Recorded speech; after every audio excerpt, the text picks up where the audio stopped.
sejam bem-vindos então à nossa leitura diária da primeira carta aos Coríntios. E estamos no capítulo 7 e hoje vamos ler a partir do versículo 1. Diz assim: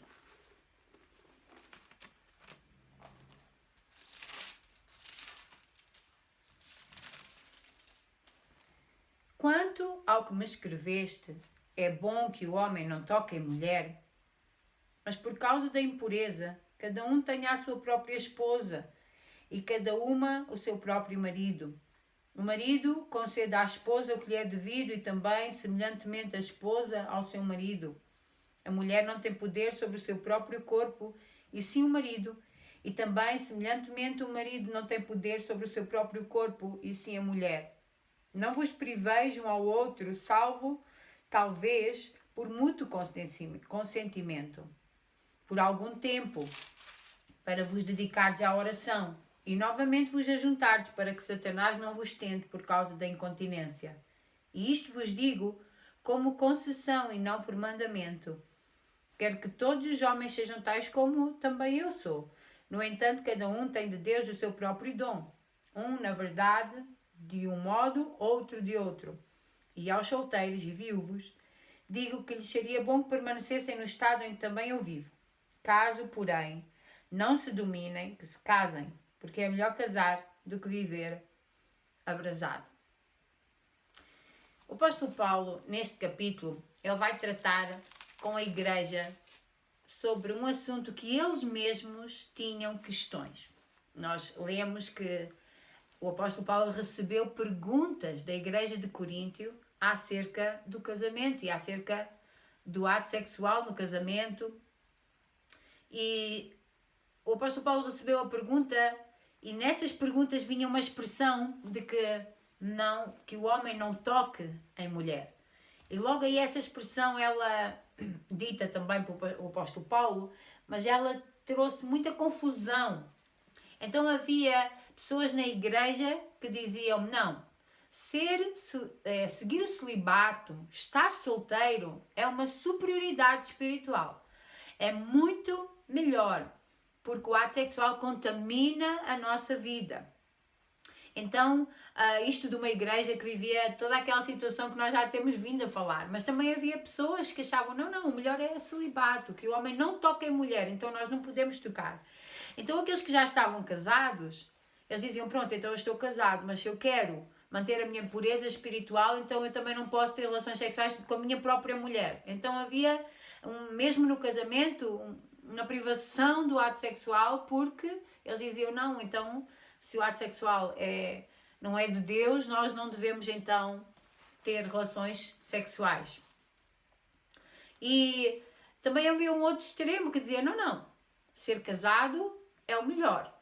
Nós, quem é casado, está num outro nível de entendimento espiritual.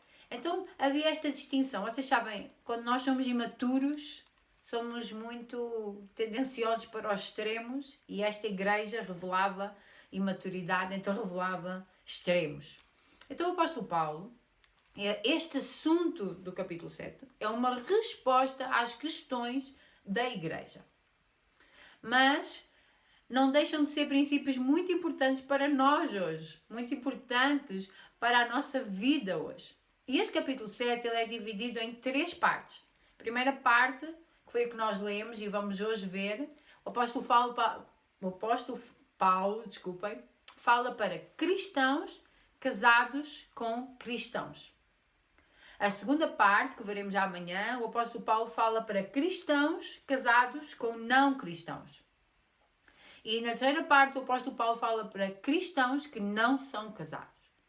Então hoje, eu queria ver convosco o que é que o apóstolo Paulo fala acerca da pureza sexual no casamento. E o que é que nós que somos casados com cristãos, o que é que isto vem ajudar-nos e ensinar-nos na nossa vida também. A primeira coisa que o apóstolo Paulo vem dizer é se vocês são casados, vocês devem ter relações sexuais, sim, no casamento. E ele dá então princípios de pureza para o relacionamento sexual no casamento. Princípios que são importantíssimos até para nós hoje. e que se nós os aplicarmos e os entendermos, nós já temos a ganhar com isso no nosso relacionamento com o nosso esposo e o esposo com a esposa. A primeira coisa que o apóstolo Paulo diz é que um homem tenha uma só mulher e uma mulher tenha só um homem. E isto, claro, é fácil de entender, né? E é um princípio divino. O apóstolo Paulo está a dizer que a pureza sexual no casamento, ela é feita ela começa desta forma, que haja apenas um parceiro sexual. Ou seja, o marido deve ter relações sexuais apenas com a sua esposa e a sua esposa apenas com o seu marido. A segunda coisa que o apóstolo Paulo ensina acerca da pureza sexual no casamento, em segundo lugar, o que o apóstolo Paulo está a dizer aqui acerca da pureza sexual no casamento é que o ato sexual é um direito que nós temos quando casamos. Ou seja, o ato sexual faz parte da nossa vida.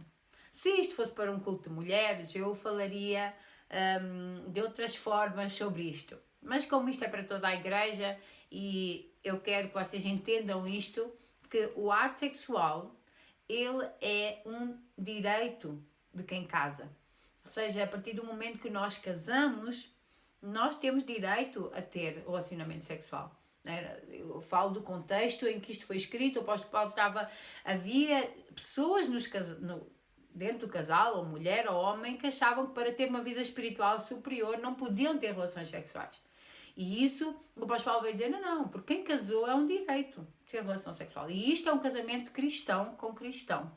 Ou seja, era um casamento de pessoas que seguiam a mesma fé e que deveriam ter um caráter e uma vida trabalhada por Deus. Então, o apóstolo Paulo está a ensinar que o sexo, a relação sexual, tem que fazer parte do casamento. É alguma coisa que, quando a pessoa casa, vem no pacote, não é? Mas pronto, eu não estou a falar só para mulheres, então vamos avançar. A terceira coisa que o apóstolo Paulo está a ensinar acerca da pureza sexual no casamento é que um pertence ao outro. Ou seja, a mulher pertence ao marido e o corpo do marido pertence à mulher. Lembram-se no vídeo anterior que nós falámos acerca da ideia que havia que tudo o que era físico ficava no físico, não influenciava o espiritual, e o apóstolo Paulo disse não é verdade. Cada vez que tu dormes com uma prostituta, tu não é só uma coisa física, mas também espiritual, porque tu estás a unir-te. E lembra-te também do que logo no princípio da humanidade, Deus ensina que deixará, pois, o homem, seu pai e a sua mãe, unir-se-á à sua mulher e ambos serão uma só carne. Este é o princípio que o apóstolo Paulo está aqui a trazer, é que a partir do momento que nós casamos, nós somos do outro. Nós não somos mais de nós mesmos, mas somos uma só carne. Então, a mulher pertence ao homem e o homem pertence à mulher. E isto é incrível. É por isso o apóstolo Paulo tantas vezes compara o casamento ao relacionamento da igreja com Deus. Porque a igreja não é mais só, né? Mas ela pertence ao seu amado. Então, este entendimento no casal de que nós agora somos uma só carne e que um pertence ao outro é divino, é incrível, e isso vai também trazer pureza ao nosso relacionamento sexual, porque nós vamos entender que somos uma só carne e tudo o que fazemos, tudo o que somos, né, como casal, não é mais individual, mas em conjunto. Ou seja, essa harmonia traz, essa harmonia que este entendimento traz ao casal é fundamental também para a pureza sexual no casamento. De que não apenas é o que eu quero, mas é o que ambos queremos. Outra coisa que o apóstolo Paulo vai ensinar é que um não deve privar o outro do relacionamento sexual sem que ambos estejam de acordo. E muita coisa nós poderíamos falar sobre isto. Poderíamos falar acerca desta parte do mútuo acordo. Ou seja, a pureza sexual no casamento, ela é construída quando há uma boa comunicação, quando há um bom relacionamento entre o casal, onde eles conseguem entrar de acordo até nas questões sexuais. E o apóstolo Paulo dá aqui um exemplo de que quando é para oração, para consagração, e vocês estão de acordo, fiquem um tempo então sem ter relações sexuais. Mas há outros motivos, por doença, por afastamento. Então, tudo isso haja mútuo acordo. E isso é incrível, quer dizer que a pureza sexual também tem muito a ver com a comunicação e com aquilo que o casal vive no seu relacionamento diário. Por último, o apóstolo Paulo também diz que quando houver esse acordo de que haja privação do ato sexual, não seja também por muito tempo. Então o apóstolo Paulo vem também dizer que para que haja pureza sexual no casamento, é muito importante que não sejam privados muito tempo do ato sexual, para que não sejam tentados. E agora o contexto de Corinto, que era um contexto de uma cidade imoral, né, onde havia tanta imoralidade, tanta tentação nessa área sexual, né, a vários níveis e para todos os gostos. Então o apóstolo Paulo está a dizer, cuidado, para que haja pureza sexual no vosso relacionamento. É muito importante que vocês não fiquem privados do ato sexual no casamento muito tempo, para que não sejam tentados, para que o diabo não use disso para vos tentar e trazer mácula para o vosso leito. Por fim, o apóstolo Paulo está a dizer que nem os casados são superiores aos celibatos, aos que estão no celibato, desculpem, nem os que estão no celibato são superiores aos que estão casados. Ambos é um dom de Deus. O apóstolo Paulo diz, olha, isto eu digo-vos, eu queria que vocês ficassem como eu, porque dá a entender que o apóstolo Paulo não era casado. Então o apóstolo Paulo está a dizer, eu queria que vocês fossem como eu. Porque ele olhava para a sua realidade, olhava para o seu ministério e via que para ele o melhor era estar sem ninguém. Ele viajava muito, era preso tantas vezes. Imaginem um homem destes casado, o sofrimento da sua mulher, o sofrimento dos seus filhos. Então, o apóstolo Paulo diz, olha, quem me dera todos ficassem como eu, que assim podiam dedicar só às coisas de Deus.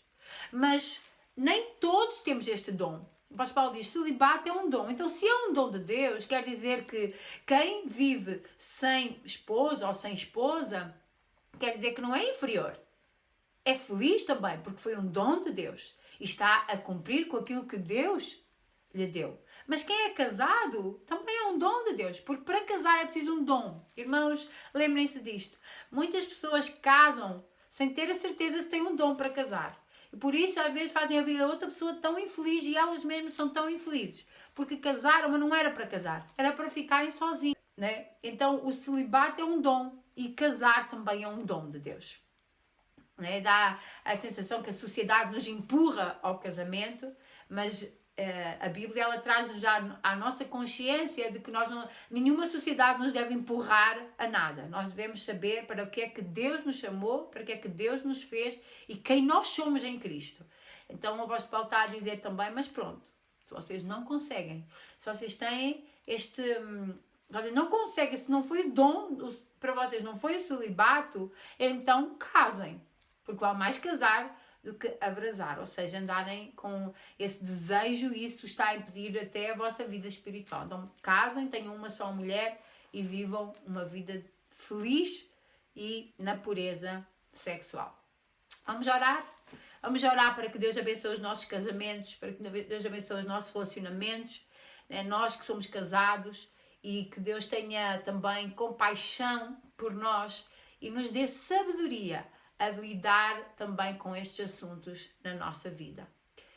Eu quero orar por cada casamento. Quero também dizer-vos que o casamento, o nosso relacionamento matrimonial, ele deve espelhar também a imagem de Cristo.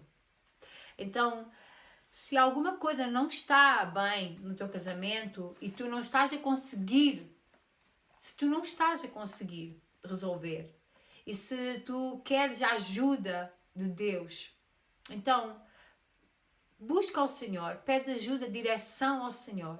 E também te aconselho eu a buscar ajuda em alguém sábio que possa te orientar, possa te ajudar a levantar o teu casamento e a trazer de volta Cristo para o centro do teu casamento. Vamos orar? Senhor, nesta hora, ó Deus, estou na tua presença, Senhor. Agradecer-te mais uma vez pela tua palavra e orar por cada família, por cada casal, Senhor. para que tu possas, ó Deus, trazer pureza sexual também, trazer pureza ao nosso relacionamento sexual, mas também, Senhor, em todas as áreas do casamento, Senhor, tu possas ser o centro da nossa vida. Ajuda-nos, Senhor, a glorificar o teu nome com o relacionamento que temos com o nosso esposo, com as nossas esposas. Abençoa, Senhor. Revela-te, Senhor, em cada família, que haja a tua harmonia, a tua presença, pelo poder do nome de Jesus. Amém. Então, até amanhã.